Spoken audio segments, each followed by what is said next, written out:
শ্রীমদ্ ভাগবতামে যদি এরা পড়বে তাহলে কি হবে, বুঝে যাবে কি জীবনে কষ্ট তো আছেই, নো ডাউট ইন দ্যাট।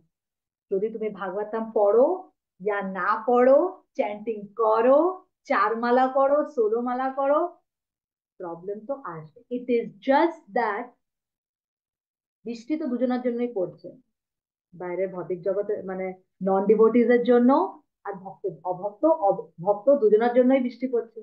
আজকে মায়াপুরে বৃষ্টি পড়ছিল, তো যে ভক্ত আছে তার জন্য বৃষ্টি আছে, যে অভক্ত আছে তার জন্য বৃষ্টি আছে। ইজ ওয়ান ডিফারেন্স, যে ভক্ত আছে তার কাছে ছাতা আছে, ব্যাস, এটাই ডিফারেন্স। বুঝেছো? তো বৃষ্টির মধ্যে তো দুজনাই বেরিয়েছে, বৃষ্টি পড়ছে, একজনা যে ভক্ত আছে তার কাছে ছাতা আছে। হোয়াট ইজ দ্যাট ছাতা? ভাগবতম রূপী ছাতা। সো কি হচ্ছে, ওই কষ্ট থেকে, কষ্ট তো আসবে, কিন্তু একটা সাপোর্ট সিস্টেম দিয়ে গেছে, একটা সাপোর্ট সিস্টেম দিয়ে গেছে কি আমরা বুঝে যাব কি যা এই কষ্টটা এসেছে আমাদেরকে কিভাবে রিয়াক্ট করার আছে, রিয়াক্ট করার আছে ইয়া রেসপন্ড করার আছে।